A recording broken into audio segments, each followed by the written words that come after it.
Games on mobile haven't really been doing well in the last few years. There's so much crap on the Play Store and Apple Store that keeps being made, and somehow people keep downloading it. There used to be a time where mobile games were the only thing you played. The classics: Temple Run, Subway Surfers, Fruit Ninja, Angry Birds.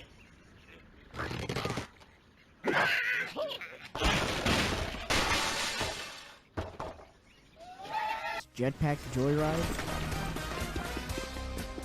and so many more. These were the games everyone had on their old iPhone and Android devices. As time went on, however, game creators kind of got lazy. Now all you see on mobile stores are dumb IQ games with so many of those only 0.0001% of people can complete. But despite that, despite all the stupidity that you can find in these stores, there still are some precious pearls that lay unnoticed. And it's with that premise that I present to you Nameless Cat.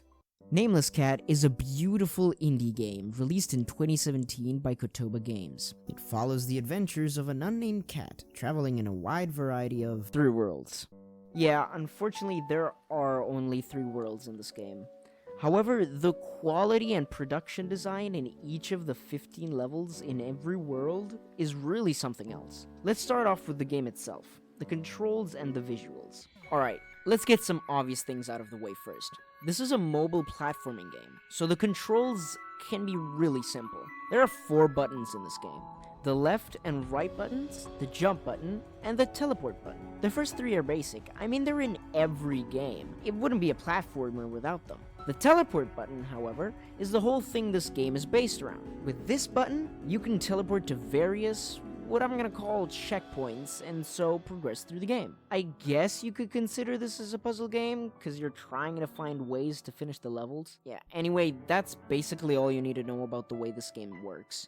But now, let's move on to the visuals. Oh my god, the visuals in this game are amazing. It has this pixelated art style that many could say isn't that very unique, because since Undertale was a thing, it's as if everyone uses it. And while I agree in that sense, I don't care. I love pixel art, and if that makes me biased, so be it. Not only that, but it's all accompanied by this calming soundtrack by Aupa that just gets you in the right feel to play this game. So, let's start off with the title screen. As soon as you start the game, you're greeted by this soft piano music playing in the background as you see the simple but incredibly intriguing startup screen. All pixelated, with a mountain surrounded in mist in the distance, and shards of the moon lighting up the night sky.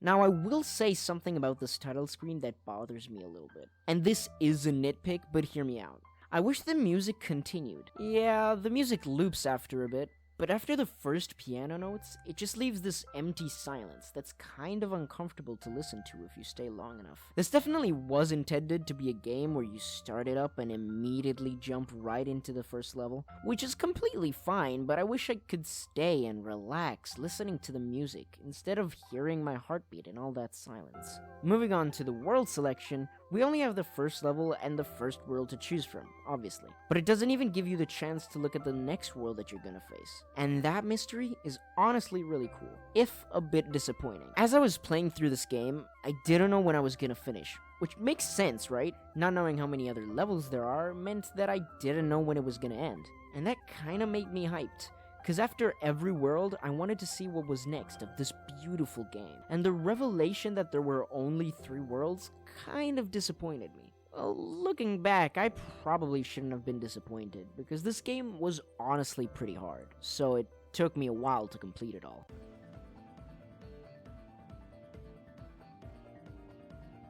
Anyway, I'm losing focus.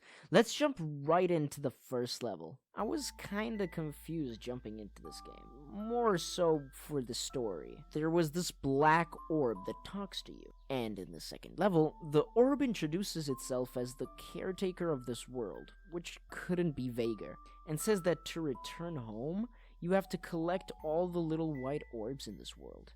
This growing level of mystery hooked me, because it made me always want to know more about what happened, what this world was, and where I was going. I know the caretaker said I needed to return home, but where exactly is that?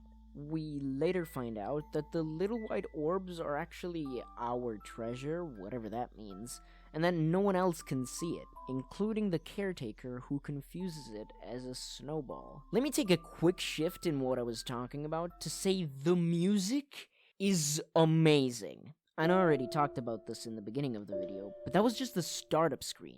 Without spoiling too much, every world you go into this game has its own music and ambient sounds, and they are incredible. All of them fit so well and are so relaxing, and I could just listen to this for hours. Again, Aupa, good freaking job, man. Actual props to you, because I genuinely love the soundtrack. And the thing is, there aren't that many tracks in this game. Only 8 of them to be exact, and it literally does not matter. They still all sound amazing and work really well, especially together in this context. Moving on to the characters, cause yeah, this game has a few more characters other than the main character and the black orb at the beginning. As you complete the levels, every once in a while you'll meet new characters who are just a treat to interact with. The main 2 reoccurring characters that you're introduced to are Jellyhead and Nora, a giant jellyfish with a face, and a cat girl. There are many other characters, but they aren't as important, appearing only a few other times or arguing with the main 2. This game has surprisingly great writing. Actually, good job writing department. So many of the character dialogues are actually pretty funny, and I found myself laughing out loud at some of them. Every character has his or her own unique dialogue style, and it's really fun to read their conversations. Everyone has so much charisma, it's insane, and they all help with the general feel of the game, as well as the story. Speaking of the story, this game offers one that is pretty odd. Spoiler warning for the story. Seriously, this game is so good. Don't spoil the story for yourself by watching some random dude on the internet explain it. Play the game, then come back to this video when you're done. It'll be worth it, trust me. You done? Did you play the game? Well, if you have, then good. What did you think of it? Let me know in the comments. I'd love to hear about it. If not, then I guess you want to hear about the whole game to really see if you want to play it or you just don't care. Either way, this is the story. So, you're actually dead. Yeah, the cat you play as is dead, and this place you're in is kind of like this journey to the afterlife, even though you really want to go home to your owner, the so-called her that is spoken about in game. This explains the tombstones that you teleport into, the checkpoints that I mentioned before. Yeah, they're tombstones, because, of course, the main character is dead, so that makes sense. The game doesn't really go in that cats have 9 lives route, which makes sense. It's a bit more realistic, and it wouldn't make sense if they did do it.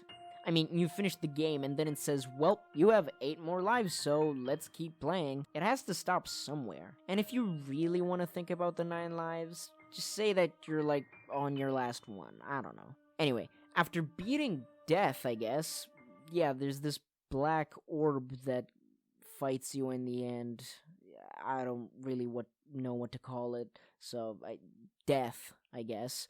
You go back home to say goodbye to your owner one last time, before finally teleporting in your grave, letting out one last breath. Yeah, this is what I meant when I said it's an odd story, because it's not in every game that you find out you were dead this whole time and you were playing to reach the afterlife. At the same time, though, many games aren't afraid of doing complex and deep stories for their characters. Like Undertale, or Cuphead, Stealing Souls. Editing green here? Sorry, can we just talk about the story? Like what the freak is this? What is that? How did, like, that's so dark. Oh my god. It's so dark. I don't know why it has to be this dark, but okay. But still, it was pretty shocking at the end of the game when I found out that I died. Throughout the game, there were some postcards you could collect in certain areas, and they depicted the main character, the cat, and its owner, living a normal life in their apartment. The ending gives these postcards a much sadder and deeper connection to the story. In conclusion, Nameless Cat truly is an incredible game. Again, I implore you to check it out, because it really is that good. I really hope I managed to convince you in this video.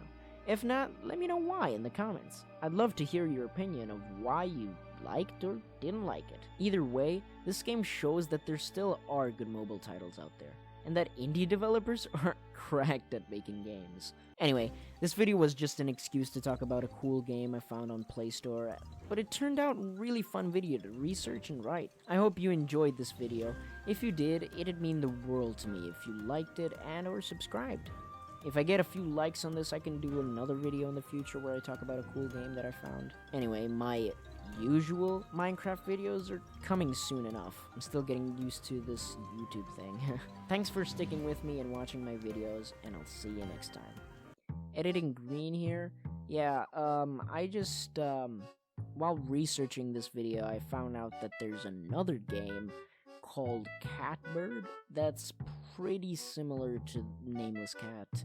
Like, there are some parts that are really similar. Almost identical.